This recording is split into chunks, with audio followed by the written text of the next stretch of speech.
And let's start. Morning, Jamie. Morning, Rachel. How are you doing? Good, thank you. How are you? Yeah, good, thanks. Good. Good. And welcome, everyone. I hope you all had a great weekend. Well, so this morning we're going to talk about KPIs and the cash gap. Two topics that I've had a lot of exposure to and had a lot of success with. I mean, some of the things I'm going to show you today has significantly helped where turn a business from a 6 million loss to 1.5 million profit, and also, and that was prior to my Action Coach days, and in my Action Coach days it really did help double a retailer's profits to 2 million, and that was on a turnover from 11 to 23 million. So let's get started. You're going to take questions as they come in, aren't you, Jamie? So let's just type in the question box any questions that you have, and I'll read them out as they come in. Sure. Anyway, so those of you who've not met me, I'm Jamie Goral, been an Action Coach 4 years. I also do the Finance Masterclass. This is a quick whiz through of two topics. We do have a masterclass, which is a 4-hour session every 2 months in Leicester. So if you want a bit more or you want a bit of a refresher, feel free to put yourself on that. Okay, so one of the best analogies that I found for the information that you need to run a business is the business dashboard, and that closely relates to the dashboard in the car. So just a test of who's awake this morning. Please type in your question box the analogies between a dashboard in the car and the information you need to run a business. Right, do you want to just call them out as and when something appears? Yeah, no problem.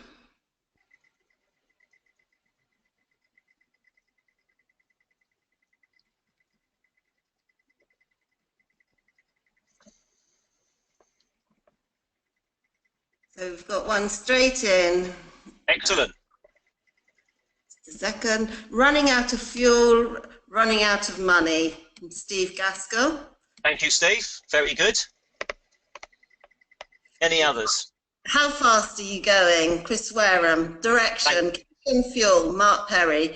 Allows you to make fact-based decisions. Stephen Cook. A summary of all the important information. Dean Finnegan. Fuel gauge and bank account, Greg Hewitt.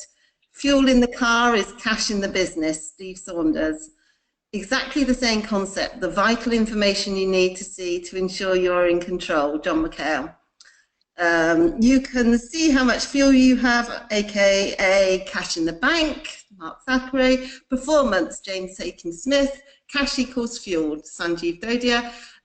Enough fuel in the tank to get you where you want to go. In Finney, speed versus growth, Mitali Chopra. Excellent, excellent. That's excellent. Thank you, Rachel. It's really good participation. Okay, next question I want to ask is, what information should you get your clients producing straight away? Okay, let's see what comes in.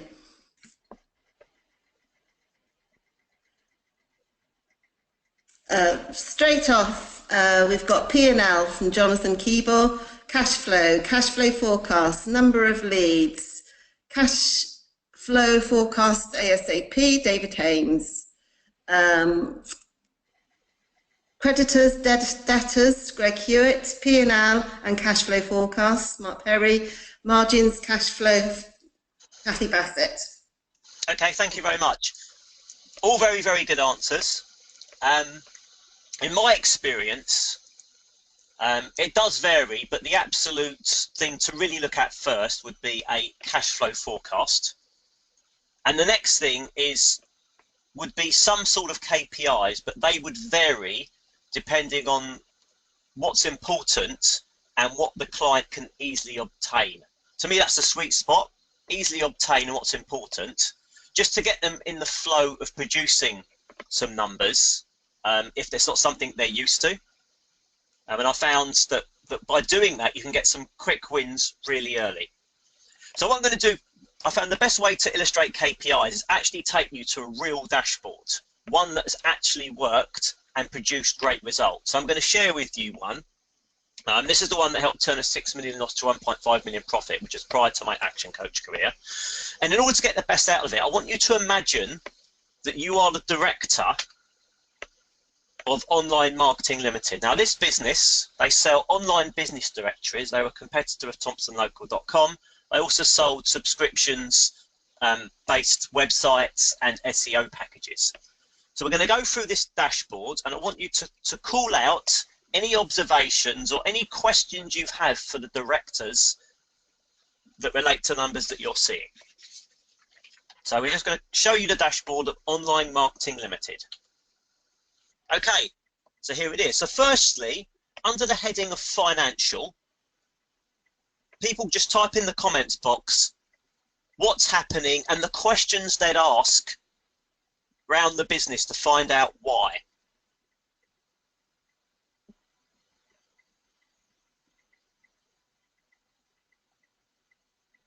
That people are missing out. I think your dashboard is blocking some of the screen on the right hand side. I don't know if you can minimize that, Jamie, or get rid of it. Okay. We're missing August. I think we can only see June, July at the moment. How do I minimize this? Hide control. Is that better?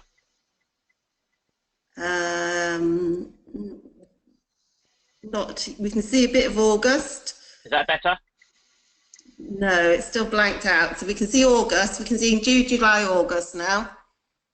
June, July, August, that's fine. Yeah, that's all you need to see. Okay, brilliant. That's what we can see. Yeah. Okay, so... Jamie, there's also something in the middle of the screen that says "mind the cash gap" or something that's. Have you got another? That's better. That's it. We're done. Thank you.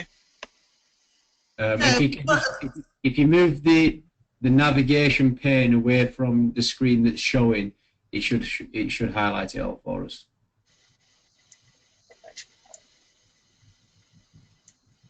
Is that better? Yeah, we can see August now as well. Yeah, perfect. Okay, so I'll just repeat that in case that confused anyone. You're the director of Online Marketing Limited, a business that sells online directories, and this is the dashboard.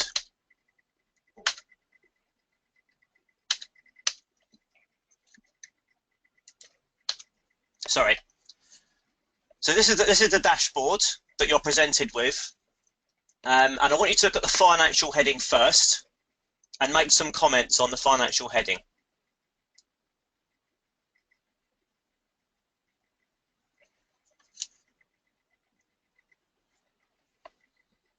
Can everyone see? Can you see the financial heading, James and Rachel? Yeah, we've got some questions coming in. So, gross profit percentage decrease, gross margin dropped drastically. Why is gross profit dropping? Costs increasing? Okay, really good comment. Really good. Anything else? That's it for now. Oh, no more coming in. No cash tracker. Sales increasing, but gross profit decreasing. So variable expense increasing. Excellent point. Excellent point. Okay. That's really good. I just want to share with you what actually happened. So you can see the sales are going up, but the gross profit's going down. So what's happening in this situation was there was a few things. Number one, they had a sales commission system linked to turnover, not profit. So people were selling the easier things to sell, which were lower margin, decreasing the gross profit. They also brought out some new products that were like that heading that were introduced in June that decreased the gross profit. But this dashboard triggered the question that resulted in A, that being spotted, and B, that being corrected. Also, they also found a flaw in the system that allowed sales reps to discount, which meant that there were some unauthorized discounts going on, and then they very quickly tightened the system flaw. So that's financial. Can everyone look at the winning business section and make some observations as well, please?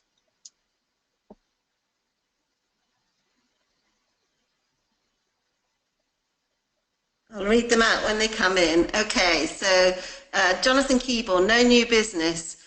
Nick Gray, cold calls reducing. Okay, really good. Greg Hewitt, no number of sales noticing no categorization of sales, no indication of where sales come from, i.e. no split of new customers versus existing customers. Okay, very good point, really good. So Less activity and sales staff. Yes, really good point, really good. So what you notice here is the activity's going down, there's less reps, but the sales are going up. So what's that telling you about the people who are in that cold calling department? So we've got some more comments coming in. Attrition in sales staff is high. Underperforming sales staff removed. Productivity decreasing. Higher quality, losing weaker sales staff. Brilliant. A really good point. So the people that aren't there are the worst ones. Now, people mentioned attrition, which is a really good observation, but could it be attrition? What else could it be?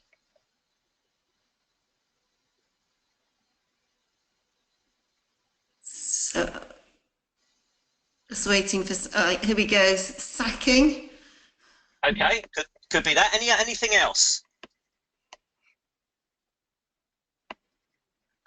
Better sales staff training. A very good point. Very good point. On leave. Anything else? Yes. Look at the months here: June, July, August. Yeah. Were these people on holiday? It could be they left, but it also could be they'd be on holiday. The reason I'm doing this is just I want people to, from one of the things I've picked up from doing 2 finance masterclasses, there's a lot of work we need to do on people's interpretation of KPIs and what the business issue to look at is. So this is why I've done this webinar exactly for this reason. Okay, so that's great. So I want everyone now to look at the renewal of 1-year contracts and just call out what's the thought that's coming into your head.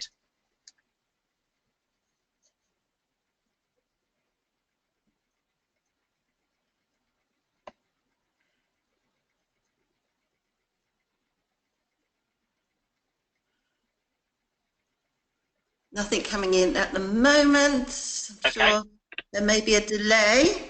Sure, people need to think and type it, no problem. Okay, 52% aren't renewing, retaining clients, steady increase. Excellent. Win if conversions can be improved. Brilliant comments. Sorry. Who mentioned 52% not renewing? Alan Smith. Thanks, Alan. That was a brilliant observation. In this business, most of their customers do not renew. That's the most fundamental thing out of anything. So it's really good, Alan. You totally hit the spot there. So, they really need to go really deep. Is why do our customers not like us? And what we're having to do is fuel it with the more expensive, more unpredictable new business. Brilliant. Okay, we're going to go to the next page now. So we're looking at KPIs in other areas, and these are areas that lots of people don't actually record numbers for. And what you'll find, that can actually explain the observations that we just looked at. So let's look at staff, and maybe look at the sales staff, and tell me what you're seeing with the sales staff, and maybe try and link it to the observations of the previous page.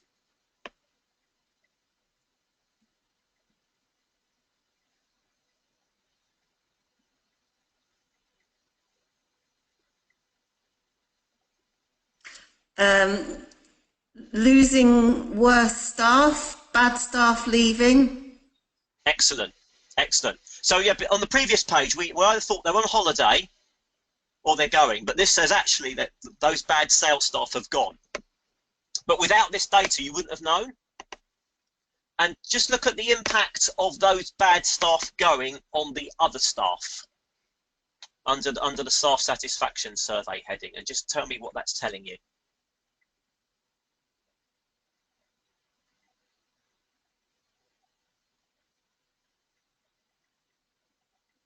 There's a few comments. Sales staff remaining like the fact that the less productive have been weeded out. The others are glad they've gone. Yeah, perfect. That's exactly it. So it just shows you the impact of a bad apple on an entire business.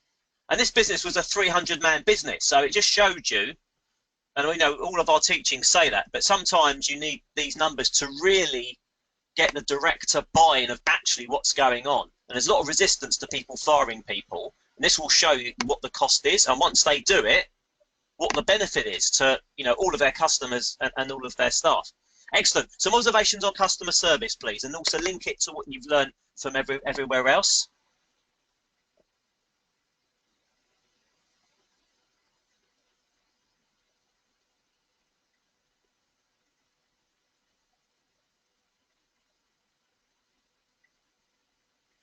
More repeat business. Repeat business. Yeah. Okay.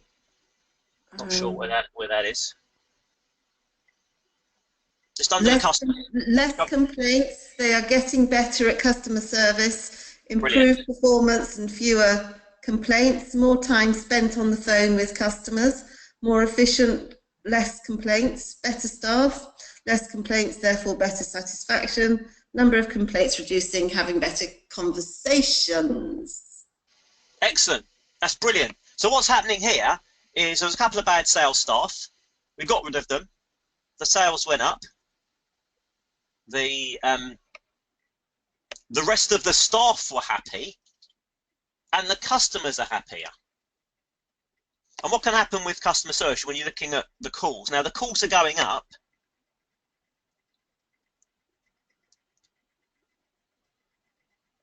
So the call length is going up, but the complaints are going down. That could mean we're servicing people better. We weren't before having the number of time, have sufficient time to actually service people.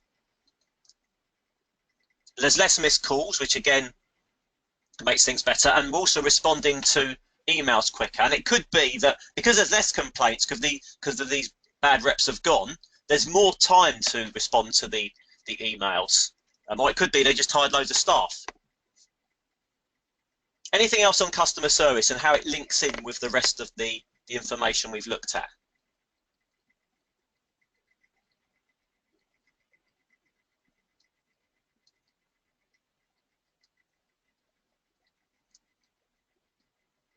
Is anything coming in, Rachel? We had complaints going down, but spending more time, attention to issues. Complaints down and increasing length of cause. Better systemization of complaints. Brilliant. Really good observation. More efficient. Excellent. Better customer service leading to increase in sales. Excellent. Okay, so that's great. So if everyone can just look at the website and just tell me what their observations are under the website.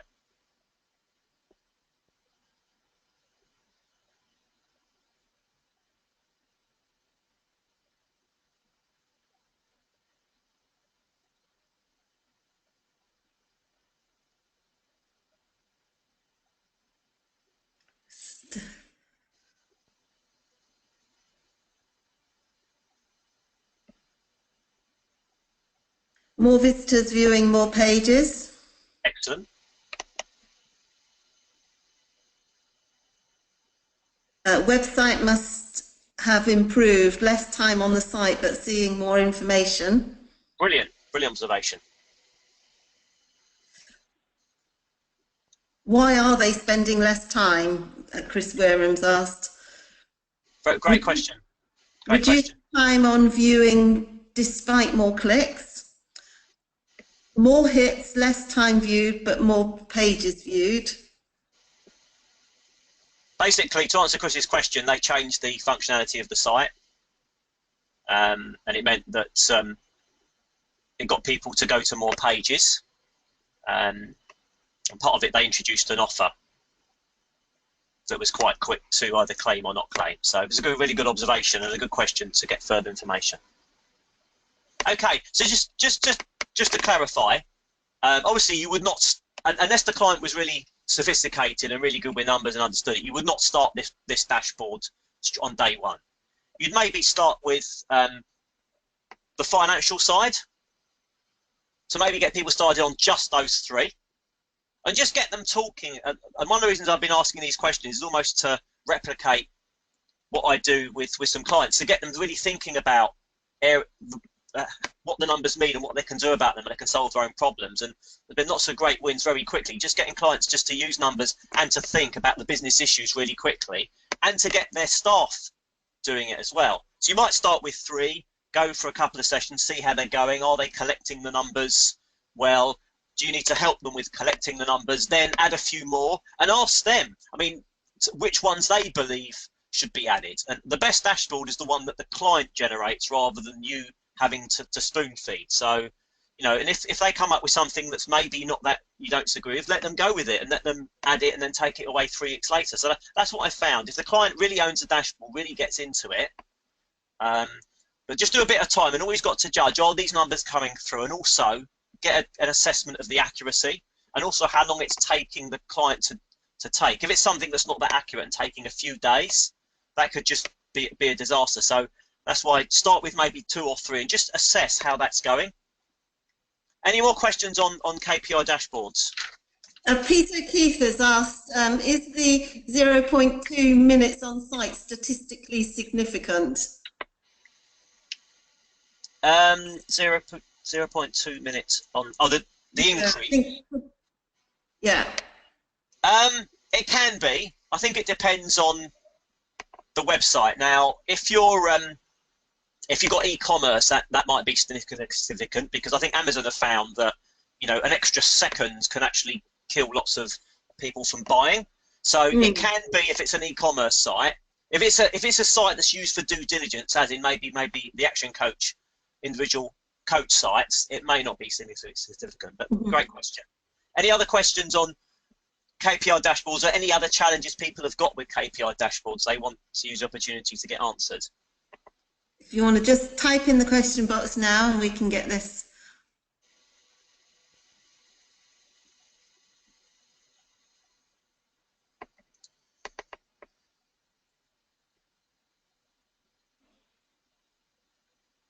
Nothing coming in. Okay. Okay, we'll move to the cash gap then. There's another opportunity for questions. So if people think of KPIs at the end, then we'll look at that. So, okay, next thing we're going to look at is the cash gap.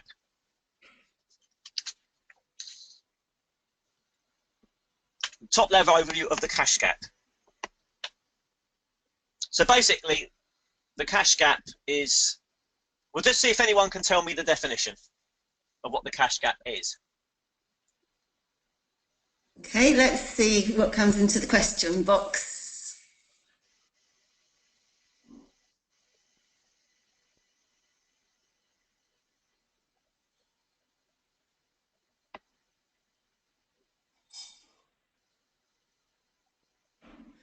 The gap between having to pay suppliers and getting paid by customers. Difference between when you start paying for cost of goods and when you get paid. Number of days from cash out for buying to cash in from customers. Time between money out and money in.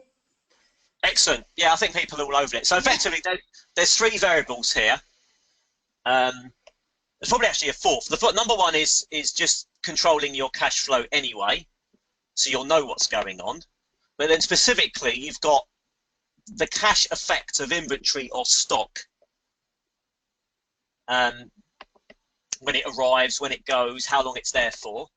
You've then got the effect of payables or creditors when you pay them. And then receivables, how quickly you invoice and how quickly they pay you. So we're going to look at each of these 3 in turn. So I can hopefully a few people get some pointers to take with some clients, especially ones they're just starting with. They're looking for that quick wins. So the first thing we look at is creditors. So a nice little joke there about the owner's a creditor as well. So in the questions box, let's try and really think, what can we do to get better creditor terms?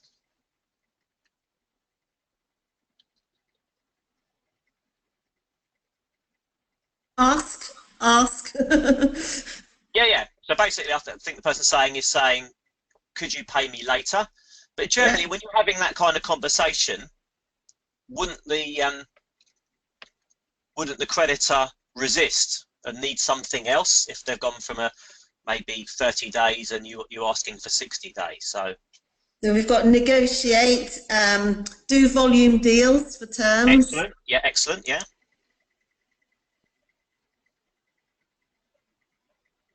Anything else? Mostly ask and ask them. Okay.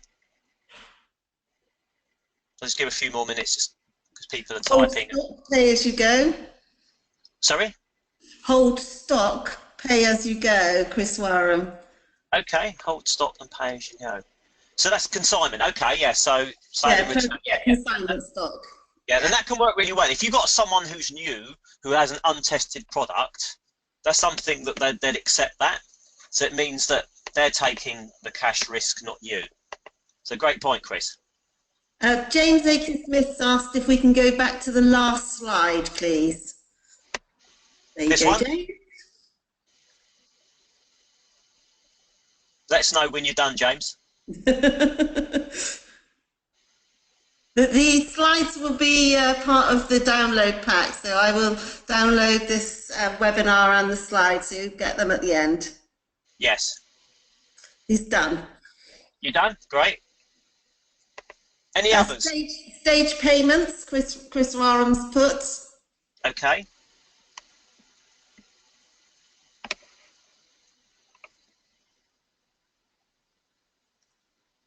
And that's it. Okay.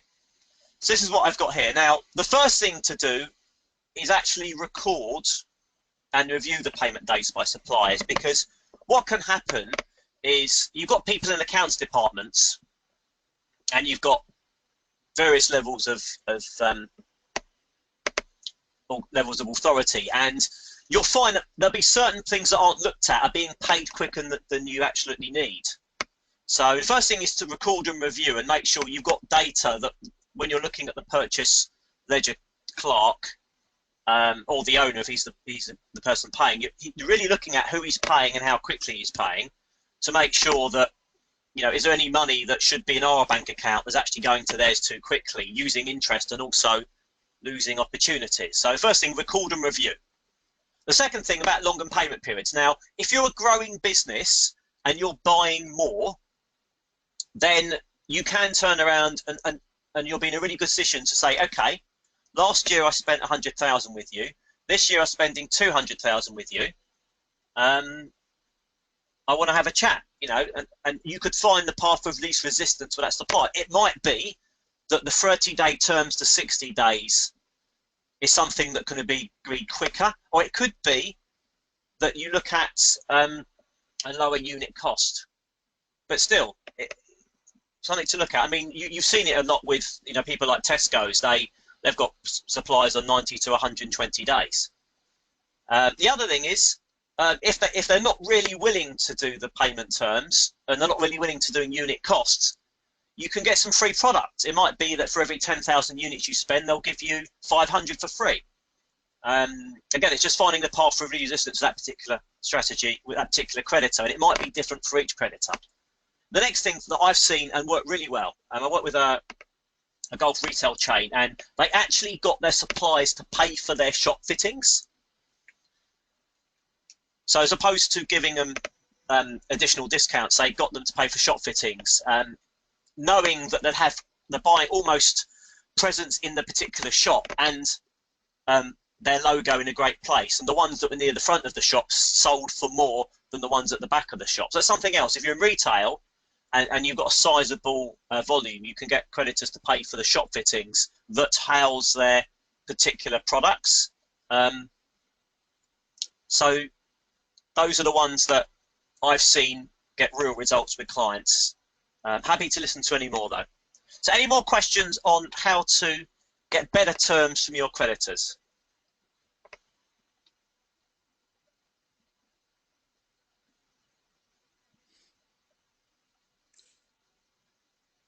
Just give people 30 seconds to type in. Again, ask them. Yeah. But it's not only ask, you need to have something to go back with. I suppose when the relationship's new, and if they're kind of more after you than you're after them, then you can negotiate. But once you're in the relationships, there needs to be a situation that's changed. normally you're spending more with them, and you're more valued, and you're more powerful. Get alternative quotes. Yes, you can go back to them and say, I'm really sorry, someone's doing exactly the same as you, is cheaper, or get a better service. Great, and that could be a good negotiating tool. Simon Rigby's put in good financials. Not sure what he means by that, but maybe providing good financial information is also helpful. I think what he might mean is if you're getting a new supplier, they want to make sure they're getting paid, and if you've got good financials, they realise you're not a risk, so they might be able to give you better terms of results. So I think it's a really good point. Anything else? Nothing else coming in. Excellent. Okay. Well, being consistent in your payments just came in from Gary Smith. Being consistent in your payments. Yes. Yeah. Effectively, you have a relationship with these people. So if you have agreed your terms, stick to them. Or if you can't, be honest with them. I remember when I was at this business with a 6 million loss. So we just, in the first few months, we couldn't pay anyone. All we could pay was the staff, because we either paid the staff or the suppliers, and we went for the staff. So what we did was we spoke to all of the suppliers, and we're really honest with them and said, look, we've got this VC, they are supporting us, but we can't pay you for 3 months. Yes, you can sue us, but you probably won't win because we don't have anything. But if you're happy to stick with us, we will pay you, and we're committed to turning this around. And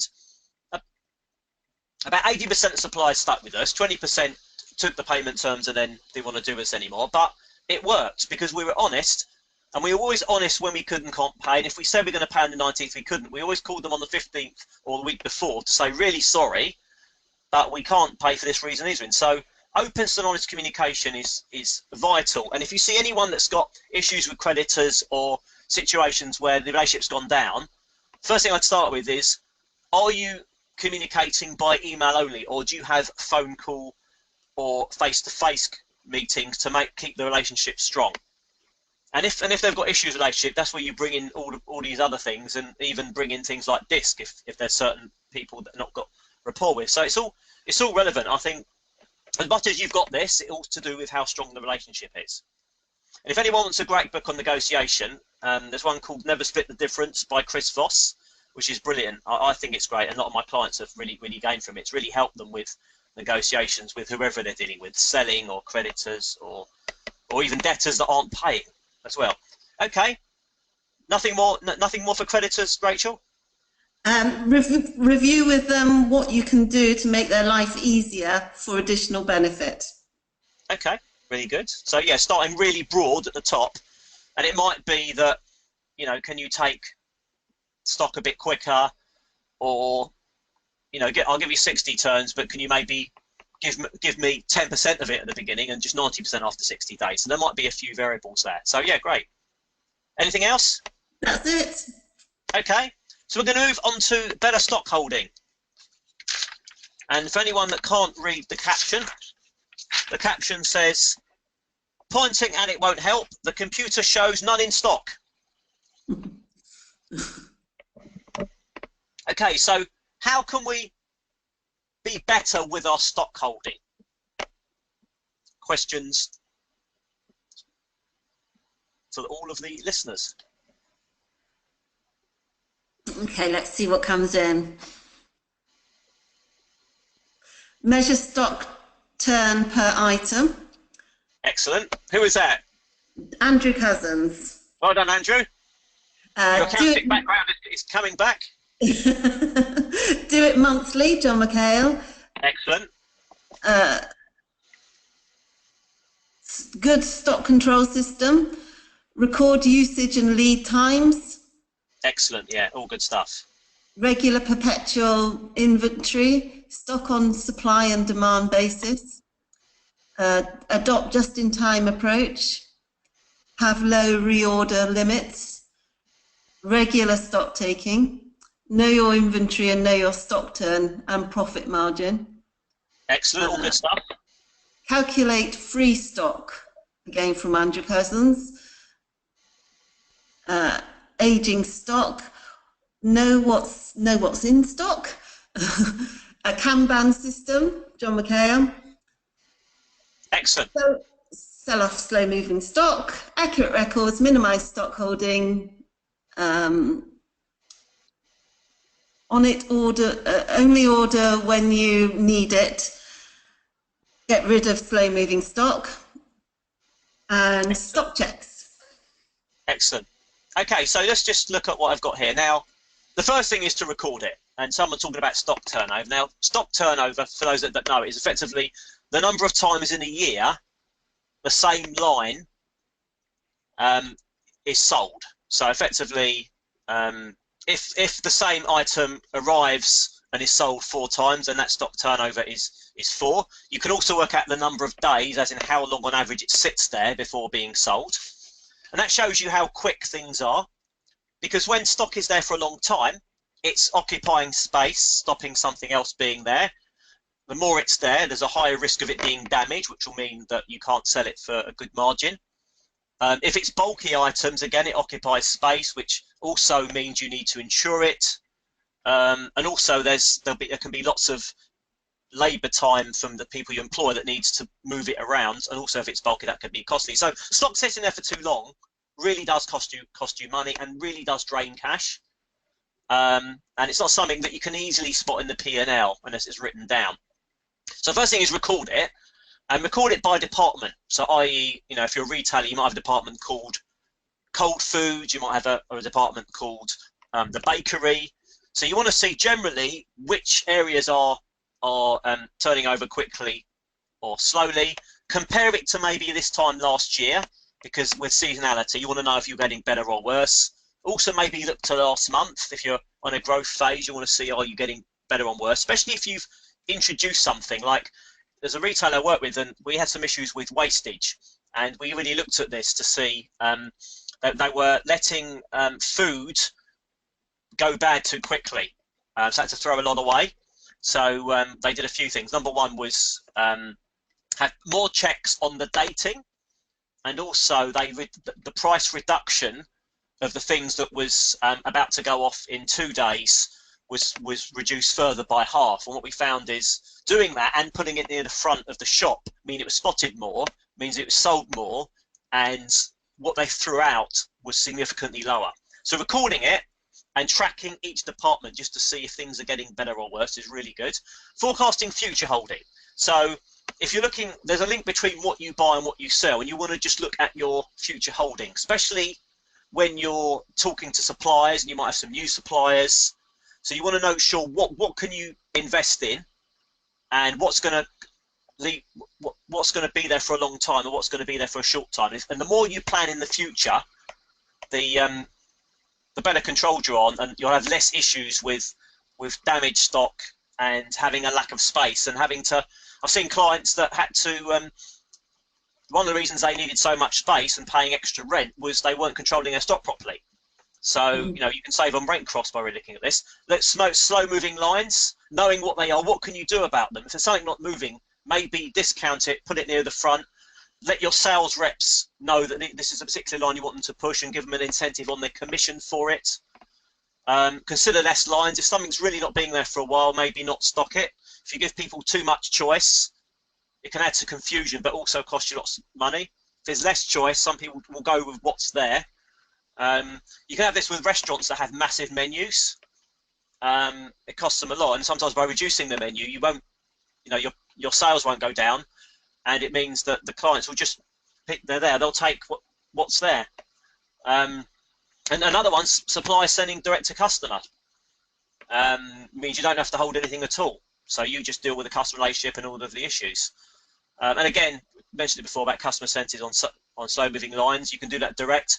If you're online, you can just put offers on there and reductions and advertise the fact that this is a good offer and someone can take it. So slow moving lines could be a good way of also getting some repeat business back that you've not heard for a while, especially if it's a line that they bought before. So it solves the problem. A, the customer comes back, and B, you're getting rid of some stock that's been there for a while. So it can work really well. I remember my father, he owned a shop selling cots, prams and buggies, and he'd have a line there that only came out 3 years ago, but the new mum was very happy to get the cheaper pushchair.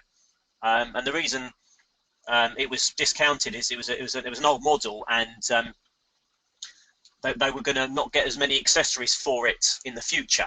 So there's lots of things to think about. But if you're all over stock, you can significantly reduce your cash gap, and also use it to get repeat business back without costing you so much money, because it's something you need to do anyway. Any questions on stock holding reduction strategies? See what comes in.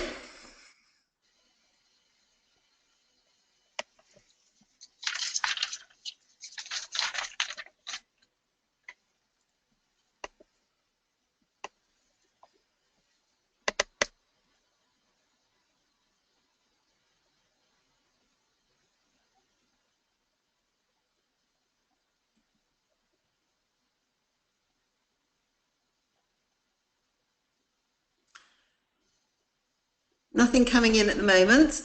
Okay, so we're going to move on to the next one, which is faster debt collection. You've got an example of a strategy here. Get your client and tip them upside down over the top floor. It's a great picture. Not sure how many people have used that one. It does work, apparently. It does work. Okay, so how do you collect money quicker? Let's see what they put in the question box. We've got ask for it. Yeah. Remember, Yeah, credit good. has to be earned.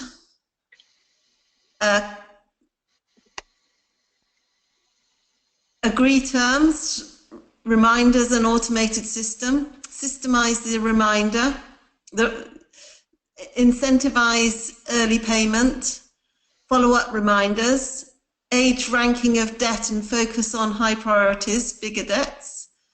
Chase harder. Get the terms right in the first place. Separate email address, i.e. accounts at. Looks like you have a separate accounts department if you're a small business. Okay. Direct debit. Create system, offer early payment discount, change payment terms, invoice as early as possible, remind upfront, reminders, and if fail, use solicitor's letter, reminder week before, regular credit control, not just when the cash runs out. Great, all very good. Okay, so I'm going to go through the ones that I've got here. Now, the first thing, like with anything, is record it. As Peter Drucker said, what gets measured gets managed. So if your sales ledger controller has to produce a report to their boss every week explaining everyone that's paying slower than their terms, then that can help straight away. What I found just under a big heading here is it's all to do with relationship with your customers. The reason you end up with nasty emails, calls not being returned, legal letters is a poor relationship. There are times when people can't pay, and they don't need to be made to feel that they're idiots or bad at their job or bad business people. It's all about empathy. I mean, we have to do a lot with our clients, and sometimes we need to coach our clients to do that with their customers, because if someone really can't pay, then you're never going to get it anyway at the moment. And if you alienate them, then you'll be bottom of their list. And it's all about having a great relationship, caring about the person, and then you'll find that when they do have the money, they have a choice who to pay first. So if you're top of that list. So one of the things I get clients to do is have a process, which, and I've got it here. The first one is an informal call, which is just to let you know, you normally pay us really well, and I'm really appreciative of the fact that you pay us on time all the time. But as of last week, it was June, it wasn't paid. Can I just ask how things are going? And let them talk freely about what's happening and whether it's just an error or a change of staff, and just ask them for a payment date. So can I just ask, when are you expecting to pay? And that's it, and leave it there. And then on the date they've said, if they don't pay it then call them again. And it's like a more of a formal call then. So, and say, look, I'm really sorry, but we do have a process about people not paying. So you can be a bit stronger then. Can I just ask, can you give me another payment date? And then say, look, I'm really sorry, but at this point, we will need to issue a letter if you don't pay on that particular day. And then after that, you position them to say, look, I really hope you do pay, and I'm pretty sure, but if you don't, we then will outsource it, because it's something that we have to do, and you've would have broken a promise twice. And then at the last resort, you take legal action. I think lots of people, they don't do the informal relationship caring bit first, and they go straight to the automated email and the letter, and that just causes, if anyone read the chimp paradox, it causes their chimp to come out.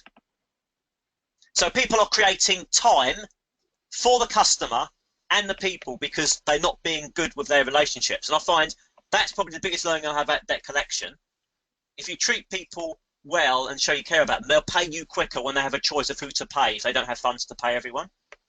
So that's number one, is relationship, and having a process that makes sure you do relationship first and then get tough if you need to. If people are really missing their promises and really not being straight with you, then yes, you have to then go down that route. Next thing is an incentive for point payment. There's a trade-off here. You know, it's basically saying paid quicker for less margin, and you make a decision based on what's important to you at that point. If margin is more important, then you pay people quicker. If it's cash, then you might need to do the prompt payment.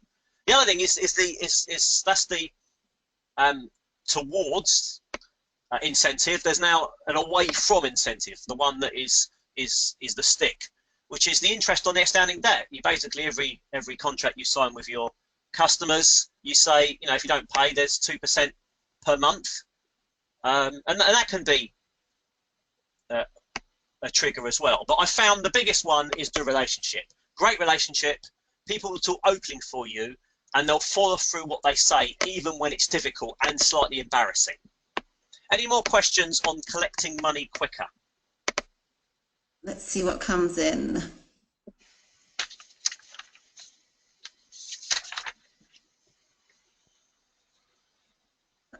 I always put in the request for communication of any delay in payment. Please be sure to give us a call if you can't pay on time, as then we can work something out.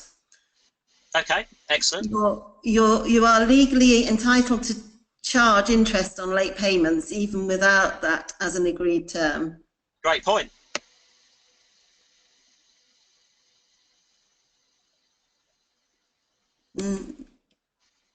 Nothing else coming in at the moment. Okay.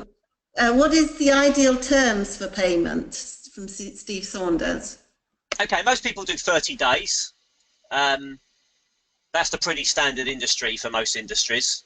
It can be a bit longer if you are significantly larger than the customer. That's generally 30 days, is what I see. Anything else?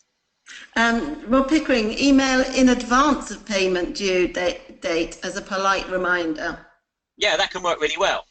I think the wording's really careful, and I'm pretty sure Rob will be brilliant at this type of wording. And one more thing, it is illegal to have payment terms over 60 days following an EU ruling 3 years ago, from John McHale. Okay, thanks John for that. I'm not sure if everyone will be listening to that, but it's nice to know it's an EU ruling. It might be disappearing soon.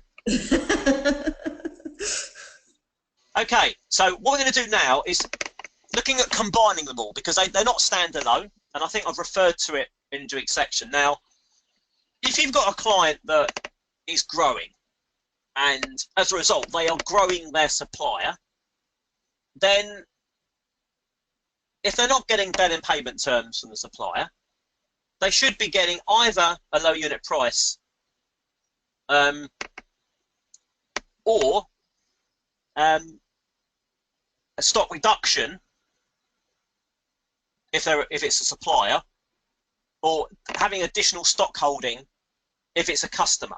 So you've got to look at all three. If you're growing your client, if your customer's growing or your supplier's growing as a result of you, you need to then negotiate the terms. So looking at the supplier example, and this will be on negotiation. I'm growing you. What things is more relevant now? are you going to give it to me cheaper per unit? Are you going to let me pay later? Or can I order in lower quantities and maybe you front the delivery charge? So it's sitting in your warehouse, not mine. So that's why I think you need to look at them in total. They're trade-offs. And if you've got an issue, for instance, with a client that isn't paying you, you can then look at increasing the price or getting them to take more stock. So there are other ways of leveraging the three in a negotiation that means that you're levering your cash gap as best you can. Any questions on how to combine all three to reduce your cash gap? See what comes in.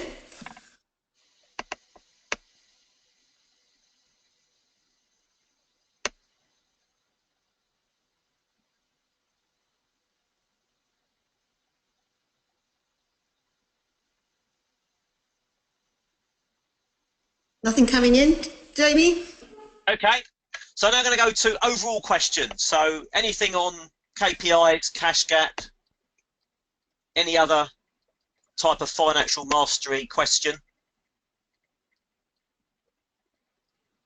Simon Rigby put in a question earlier. He said a question for later, so we'll do that now. How does a client fund the cash gap? Okay, brilliant question. Okay, so number one, have a cash flow forecast so you can spot it in advance. Number two, if you can't get debtors to pay quicker, suppliers to be paid slower, or you can't get your slow-moving stock faster, the first thing I look at is an overdraft with their current banker. Now, their current banker will possibly want security, which will lower the interest rate. And if for any reason security is difficult, as in, you know, the business owner's partner, it scares the life out of them, then you can negotiate unsecured at a higher interest rate. So that's number one. Number two, if you can't get an overdraft, you could look at a loan. If you do a cash flow forecast to find out how much you need and when, then you could do a loan that will bridge that for you until you grow to a level. Again, I'd start with secured because it's lower. Look at your current bank first. And then if not, you can go use people like Funding Circle who do unsecured at a great rate, but still a bit higher than secured.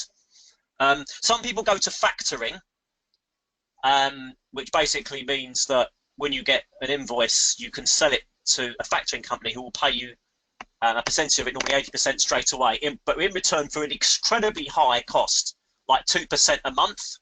So that is the real last resort. Excellent. Any other questions?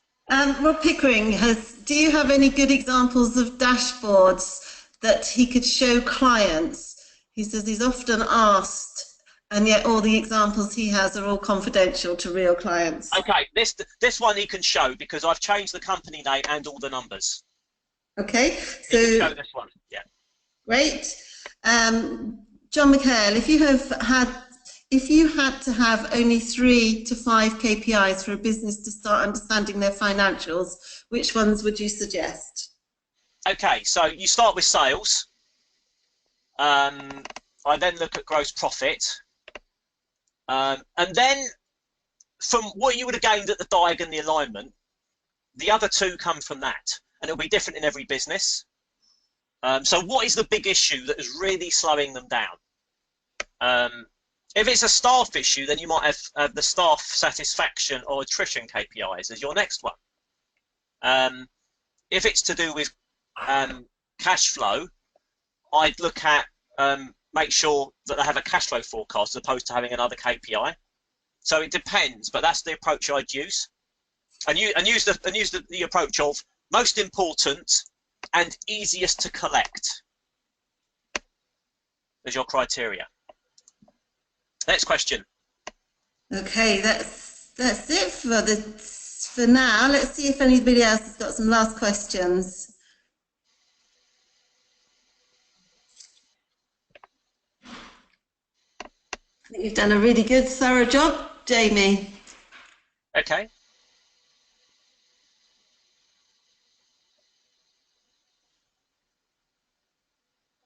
It can be cash gap, it can be KPIs, it could be anything under the heading of finances, controlling finances, getting numbers.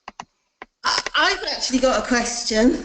I've got a client who's got a gentleman's outfitters, and they have been in business for over 150 years, and Okay. they actually have stock going back that long. It's been in the family that long, and they've got absolutely rooms full of old stock, which is absolutely unsaleable. How would you get rid of that? Okay, eBay. Yeah. I've had people on eBay who have sold a broken old mobile phone on eBay. So I get them to read a book on eBay, on any other similar online trading platform, and just have someone put it on there. I mean, they've got absolutely masses of it. It would take them, you know, would you just sell it as bundles? The thing is, though, with clothes, yeah, people are not going to buy it unless they're a retailer themselves, in which case, if you've had it for that long, they'll just have a fear of being stuck with it. So it's looking at what is the value of that stock, how much cash is it consuming, versus the cost of maybe paying a student who is great on eBay to literally, you know, take pictures, put a description, and just on eBay, maybe paying commission on sales. So that's what I do. Great, thank you for that. And yeah, lots of people are saying the same. Vintage sale, eBay is great. There are people who will buy entire stocks and then they upcycle and sell them. Yeah, I think. Any other questions? Just relationship first. Just how challenging have your clients found that, Steve Gaskell, regarding debt? It is very challenging.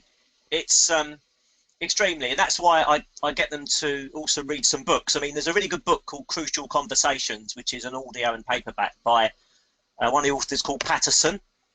It's brilliant. It helps with really difficult situations, which could be disputes between husband and wife, debtor, and so I'd get your client to read that first.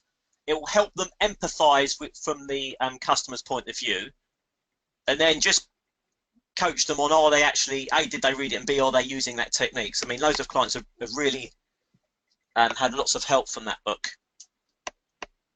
Right. Good. One from Julian Weeks. Who would value the older stock? I think that's probably in relation to mine. Jill Devlin has asked, are there any books, good books on KPIs? Okay, there was one, I think it was a PDF that I think I got from Kent Rhodes. I don't know what it's called. I think Patrick Thean it was. I can't remember what it was called, but it was a PDF. Apart from that, Execute Without Drama, Jamie. Excellent. Execute Without Drama, Patrick Thean. So have a look for that. It's on the Google Drive. It's shared on the Google Drive. Brilliant. Yeah, so that's the best one I've seen, and most of this I've learned just by picking up of other people down the years. I've not actually read a book, but yeah. So I think James has hit the nail on the head for the best one. Great. Any other questions? I think that's it, Jamie. Okay. If you need more on financial mastery, there is a masterclass every 2 months. The next one's Wednesday, 24th of May in the afternoon at Leicester. So I look forward to seeing anyone there that feels they need more than an hour's webinar to get them to a different level and their clients to a different level. Great.